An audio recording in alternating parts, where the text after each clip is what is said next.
sit up front. There's a front seat available. Other than you. 4, 6. Are you coming?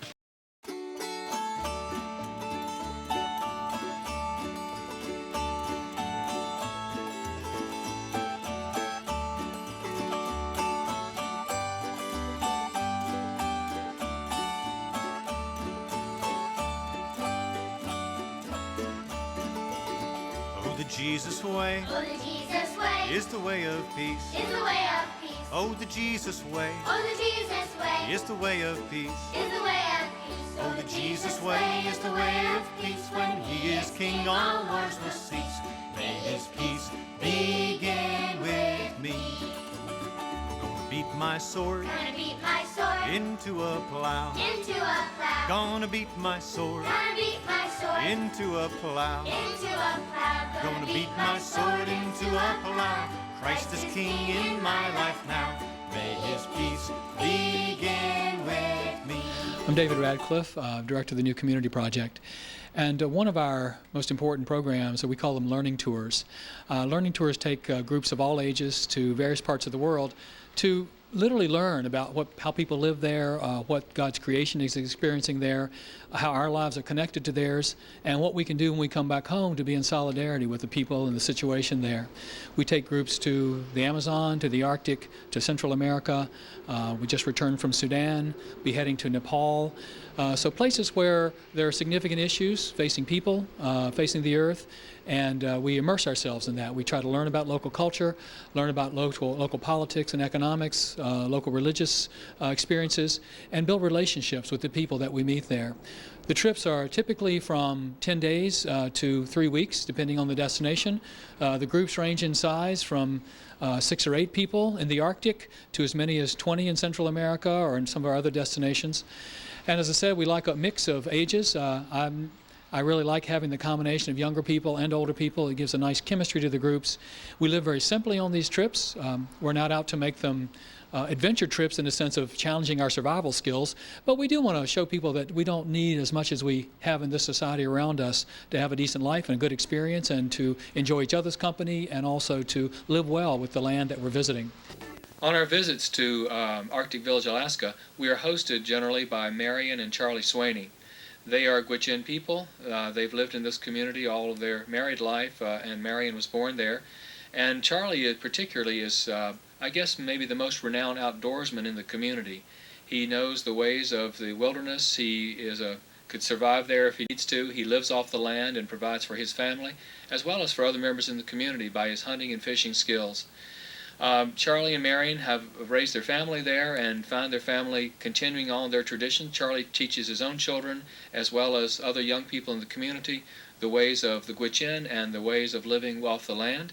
And so as we travel to Arctic Village, we'll meet Charlie and Marion, some members of their family, as well as other members of the Arctic Village community who are hosts on our visits there. My name is Charlie Swaney. I live in Arctic Village, Alaska. Arctic Village is a small village. It's in a real remote area. There's not much involvement with outer people. There's very little money there.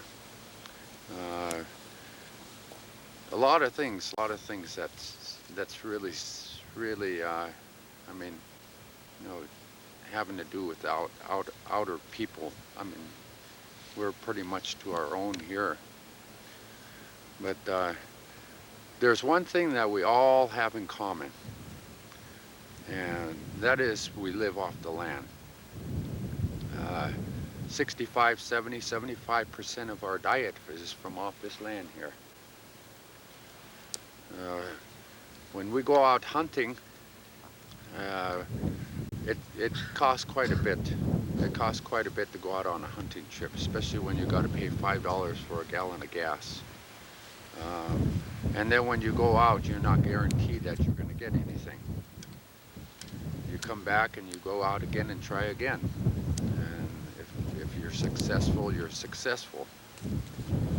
Take for instance this year with the caribou.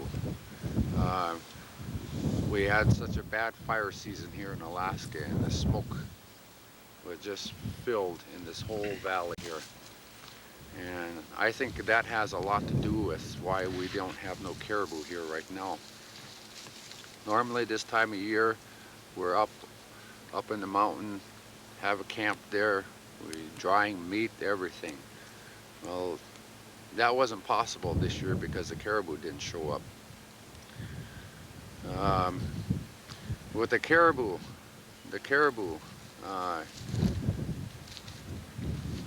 once every year, one specific time every single year, the caribou have to take a journey. They take a journey up into the coastal plains. Every single year that happens. Now, why is that?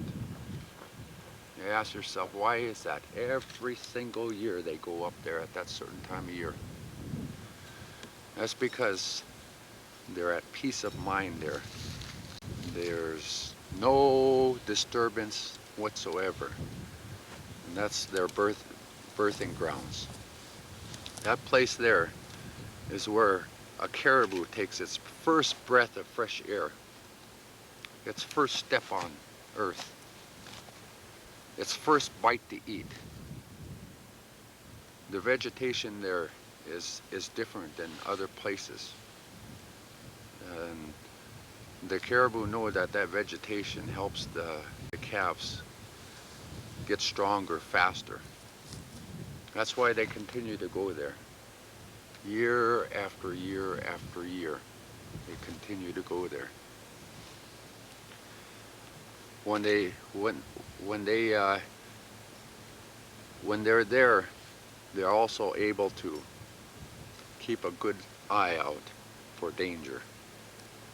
It's a place where they can keep a good eye out for danger. And also it's a place where they can, if the mosquitoes are bad, they can go to certain places where mosquitoes aren't as bad. When the caribou come through, when they first start coming through the mountains here and start reaching Arctic Village, you can tell every single person in Arctic Village, their attitude changes. Everybody's happy. There's caribou coming through. Everybody's going to eat good. Now this year it was a little different because the caribou didn't come through. And so we have to rely on other things like moose and like fish. And the difference between moose and caribou is there's a lot more caribou out there than there are moose. So it's harder to hunt moose. It's harder to find them. Therefore, that's why I say when you go out, especially when you go out looking for a moose, you're not guaranteed to get one because it's harder to find and they're harder to get. When you don't get nothing, it's very, very hard for people because there's very little jobs in the village and the food costs so much, and it's virtually impossible to live off of store-bought food year-round here. Our lives mainly depend on out here. God gave us this land. God gave us all this. Nature provides everything for us. Timber for our cabins, wood for heating our houses, moose and caribou and fish for eating, berries for eating. Everything that you could almost possibly need is out here, right here. But the main thing that we rely on though is caribou, because it's a lot easier to get and there's a lot more caribou. If the caribou are gone, the village, we won't know what to do. I mean, the village will be at a loss. And if it has to come to it, if the caribou are gone, if it has to come to it, people will have to move somewhere else to make a living. You have to make a living. You have to eat. Like I said, 65, 70, 75% of our diet is from off the land. Everything that most people depend on is mainly the caribou, the moose and fish. If that is taken away from us, what are we going to do? Where are we going to go? They say that oil development up there oil development in the calving areas up there won't affect the calvings. But it's a risk. It's a risk. Nobody knows. Nobody knows. And that's a risk that we can't take. If they develop oil up there and the caribou leave and we don't see it no more, what are we going to do? Our lives depend on it.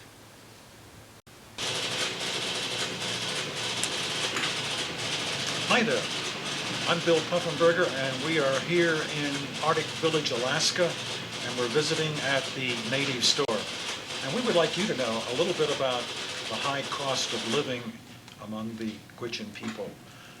They're caribou dependent, but when they have to buy other supplies at the grocery store, it's simply outlandish the kind of prices they have to pay. I'm holding in my hand a package of fig Newtons, which run $6.15 for a 1 pound package.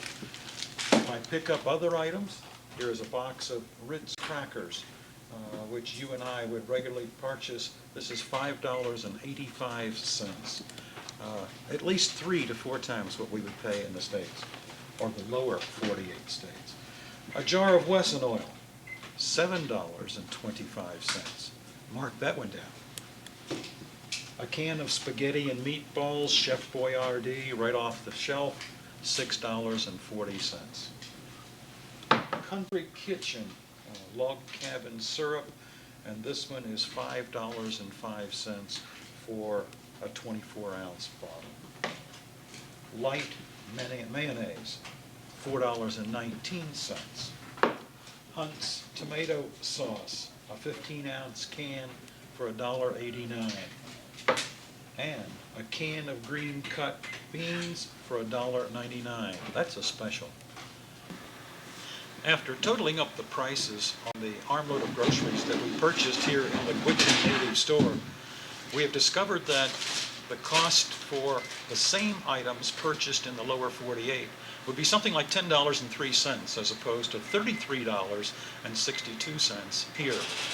This gives us a very strong indication of why the Gwich'in community is so heavily dependent upon the caribou in their diet.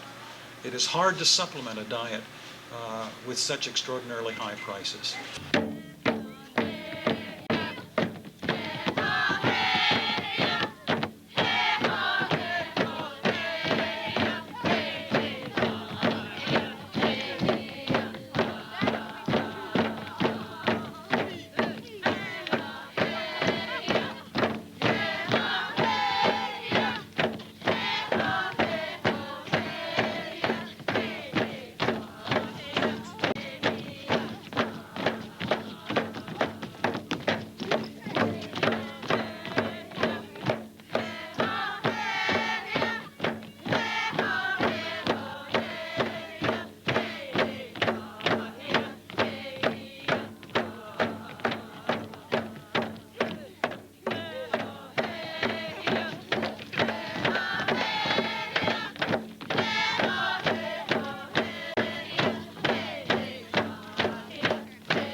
heaven in a wildflower,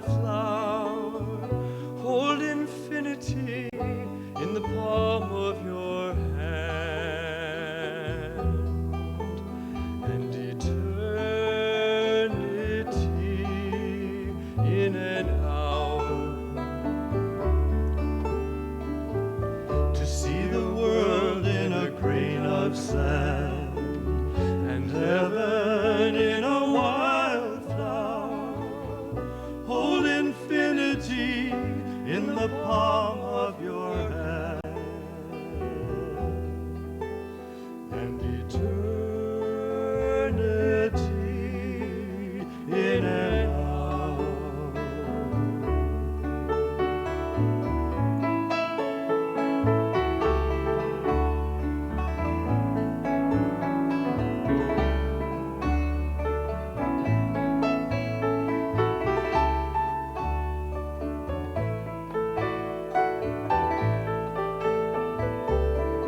Love and harmony combine, and around our souls entwine, while thy branches mixed with mine, and our roots together join.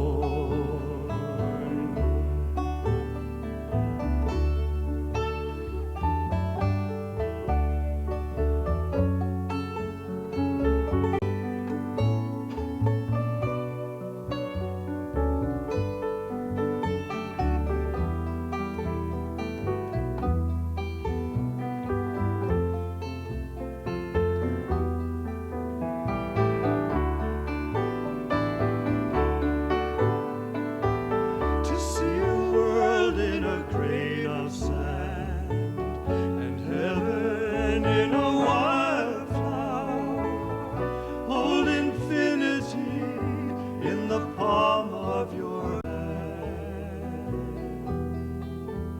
and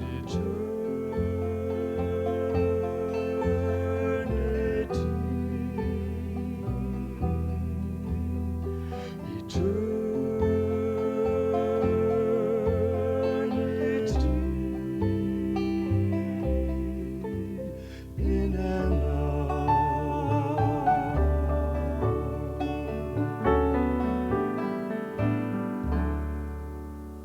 The point that I would like to make about our trip, and one that was really remarkable, is that each time we went out on a hiking venture, whether it was with Charlie or Jonathan or Danny as our guides, we were hiking, but they were doing something more. They were always, it seemed, involved in the process of looking for caribou or moose or some other hunting opportunity that they could actually do. And I was greatly impressed by the kind of outdoor lore and the ability of Charlie particularly to explain to us how certain roots could be used for this and certain leaves could be used for that, and the actual gum from the spruce tree could be placed upon open cuts and it could actually be very useful. We referred to it always as different kinds of Indian lore, lesson number 37, lesson number 38, lesson number 39. It was fantastic stuff, and it was a great trip, and we will never forget the lessons that we've learned. My name is Alan Tritt. I live in the Arctic village all my life. Do hunting and trapping. Right now I checking my ground squirrel trap. I caught 4. Great. They're a little bit, they're fat this time of year. So we save them for the winter. So that's what we do now. And there's a brown bear around, but it won't bother you, just stay away from it. It won't bother you, stay away. If it bother you, if they bother them, they bother you. So just stay away. It's danger too if you're close to it. Sometimes I like to take a picture of it. It's good sometimes, but it's not that many around now. There's no berries. Maybe they stay down there low where there's more berries. There's no caribou, so they live on like blueberries and stuff like that now. Well, Arctic Village has been really in some ways, kind of a model experience in terms of what the learning tours are capable of doing. We began going up there, I guess it was probably around 2002 or so, something like that. And on our first initial trips, year after year we went, and each time would stay about a week. It really took the community about 4 years to really warm up to us. I think our initial hosts, our immediate hosts, were of course very gracious and took us in and did a great job of facilitating our visit. But in terms of the broader community, and we're only speaking of a community of 150 people, but in terms of the broader community, I guess they're so jaded on outsiders coming in for this purpose or that purpose, to film their documentary or to get the news report or to meet some real native people who live from the Caribou. And the fact that some group would keep coming back and want to build a relationship with them based on respect and respecting their culture, learning from them, sharing with them, they eventually warmed to us. And I don't hold that against them in any way. I think their cynicism was probably well deserved for the rest of us. But so that's been one of the main gains of our own, and to me that's what we try to do, and this is a side note, we try to do that with all the learning tours, that we keep going back to the same places, to visit with the same communities when possible, working with the same organizations to build a level of trust there so that they can share more freely with us, and we have a deeper understanding of their situation and more good can come of it. Now, speaking of the good coming of Arctic Village, well, of course, all the people that go there, I think, come back in a sense radicalized about, their own understanding of the impacts of our petroleum dependency down here in the lower 48, the impact of our political policies here in the lower 48 on the rest of the world, especially and including in Alaska, and in the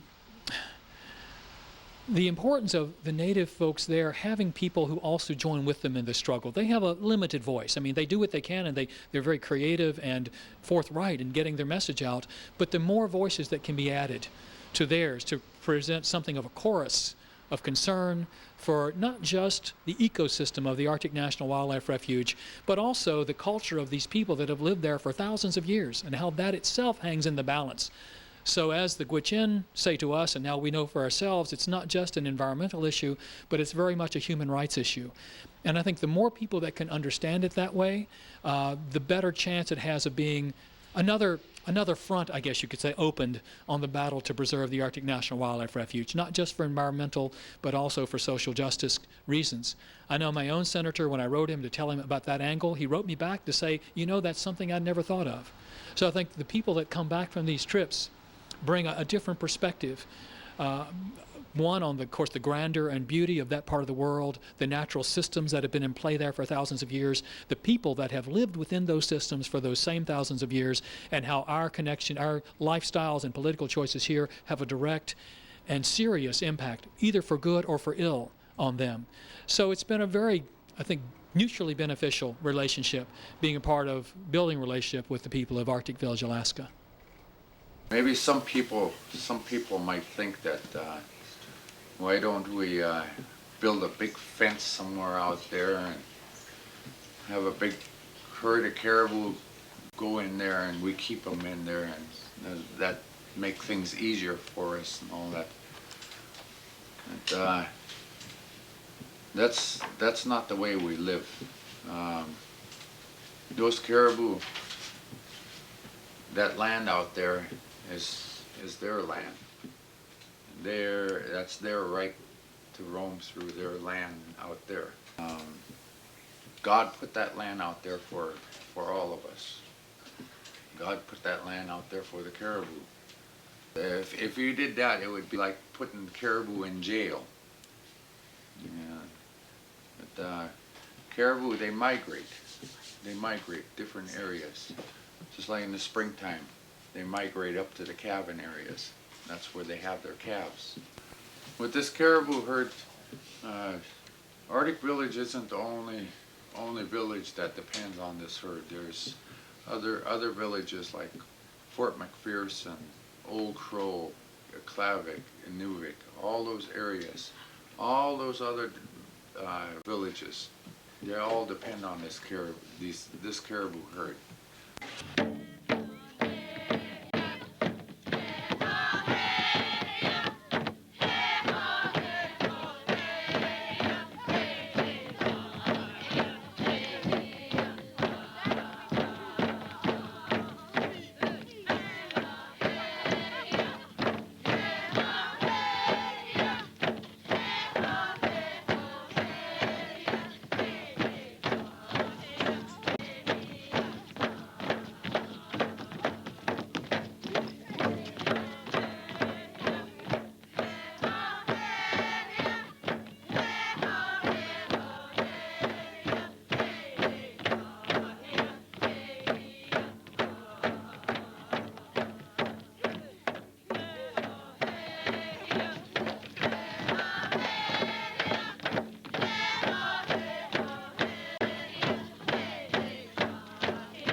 Wild blueberries, fresh Arctic spring water, summer sun, mountain meadow, good friends, God's creation. That's pretty wonderful.